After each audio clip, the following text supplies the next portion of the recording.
Nickelodeon All-Star Brawl is a game that just about everyone clowns on. It's been called a dead game, shit, hot, dookie, ass.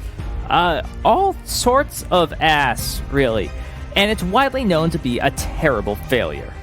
What a fate for a game that some called the Smash Killer. But what if I told you that none of that mattered? That this didn't hurt the game's sales? What if I told you that Nickelodeon All-Star Brawl was a huge commercial success and pound for pound, one of the most successful fighting games ever? Am I biased? I run a Nickelodeon All-Star Brawl YouTube channel. Yes, I'm biased. Am I wrong? No. Let's talk about how Nickelodeon All-Star Brawl made more money than you could ever imagine. First, we have to go back to the beginning. On July 13th, 2021, Nickelodeon All-Star Brawl's trailer was released.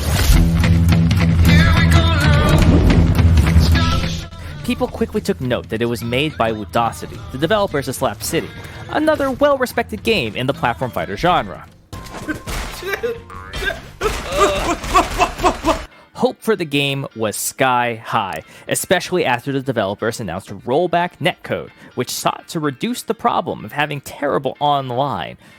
Super Smash Bros. Ultimate was well known for having a very mediocre online experience, so the idea of a current-gen platform fighter having good online was appealing. Plus, Nintendo was notorious for being actively harmful to the competitive scene, so having a platform fighter with strong IP backing it, with a developer that had a history of engaging with the competitive community, seemed like a formula for success. All-Star Brawl hype was growing. The Smash Pro Hungry Box's Nick Brawl videos were popping off. Previously unknown YouTubers like Monarch, who began focusing on All-Star Brawl content, began exploding in views. People cared so much that small tidbits like Powder Toast Man Shine being Frame 2 or Lincoln Loud's Water Gun being nerfed before the game came out were getting hundreds of thousands of views. Melee Pro player Chillin' Dude put out a diss track about how much Nintendo sucked and how good the NASB devs were. Now I call them cat dog because they head up in their ass. Nintendo, say it again. It's easy to forget how insane people got about this game. People were so hype when they saw SpongeBob do a wave dash in one of the official tutorial videos. This was peak hype for NASB. This was the moment we had going into October 4th, 2021, Nickelodeon All-Star Brawl's release date. At first, things were good. What I was the most concerned about was actually game feel, and shockingly, the game feels pretty good. Woo-hoo! Reptar! That's it! I have won! Bacon, my favorite meal. And life was good in the competitive scene. The Slime City tournament announced a $1,000 pot bonus before the game had even come out.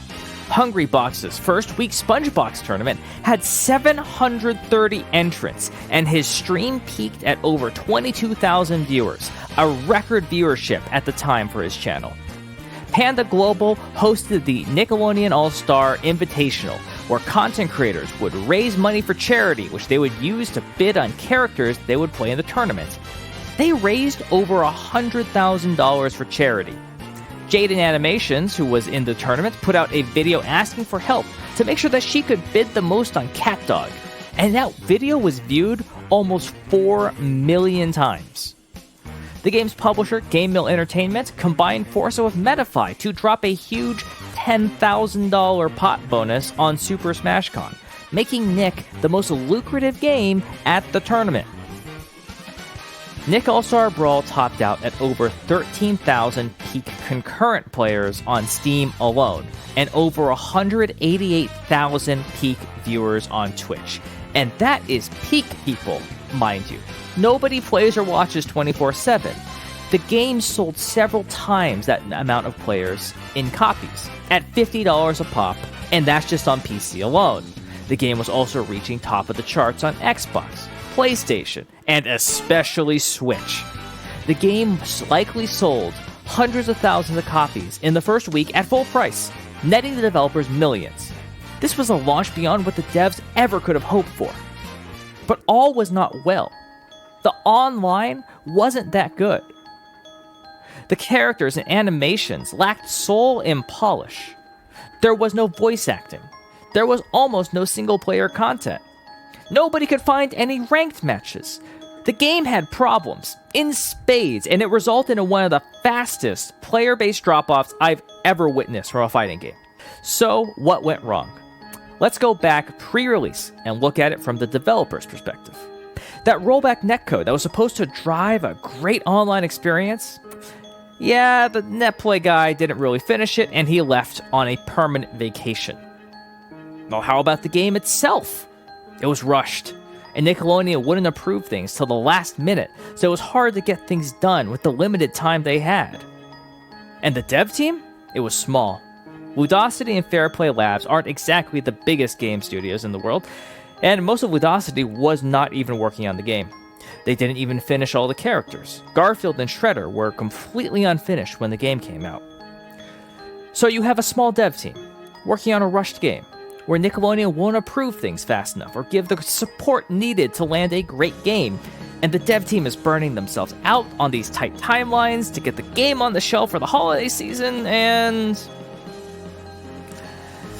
Okay, so the development was rough, the product was rough on launch, and the players felt this lack of content and polish, and they left as fast as they arrived.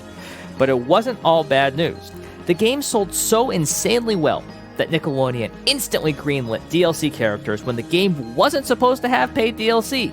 Jenny, Hugh, and Rocco made it in when they were not originally planned. And it sold so well that they funded voice acting for the entire cast. And trust me, it ain't cheap to get Tom Kenny in the booth to go, "Ah!"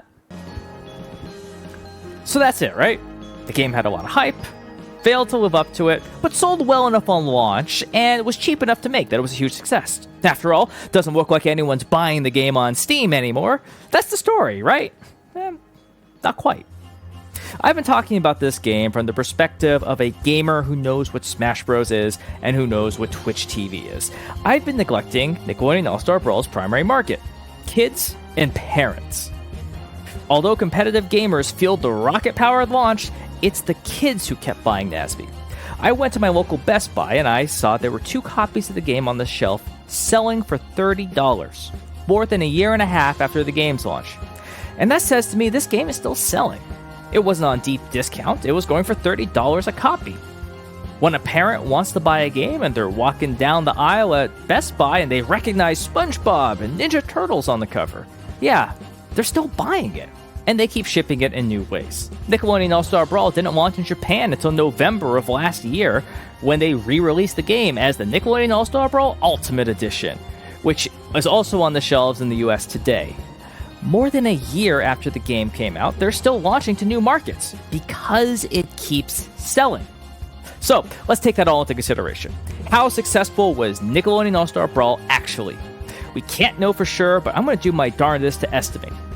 I believe between the big launch, the long tail of retail sales, and the enormous sales across all the consoles, particularly on Switch, both digitally and physically, the game might have sold around 2.5 million copies. The game sold hundreds of thousands of copies on PC. Some estimates even go over 1 million. And the consoles definitely sold even more, with parents buying physical copies off the shelf. GameMill also put the game on PS Plus. Now, when you go free on PS Plus, you are being paid a certain amount based on a contract that you negotiate with Sony. Now, it's impossible for us to know what contract they got exactly, but based on court filings from other game developers, I'm going to estimate at a couple $1 million of revenue. Add that together, add in the paid DLC, and I think you make somewhere between $40 and $100 million in gross revenue for Nickelodeon All-Star Brawl, which is an insane amount of profit when you consider how cheap the game was to develop and how short the game's development time was. Nickelodeon All-Star Brawl is a profit machine. So, there are bigger fighting games which sold much better, but they were much more expensive to develop and market. And now you know why Nickelodeon All-Star Brawl was pound for pound one of the most successful fighting games ever. So, when you see those rumors online about a potential sequel, you know better than to think, why would anyone make a sequel to my Nickelodeon All-Star Balls? They're just making the most stupid shit. Don't be like them. They haven't been paying attention.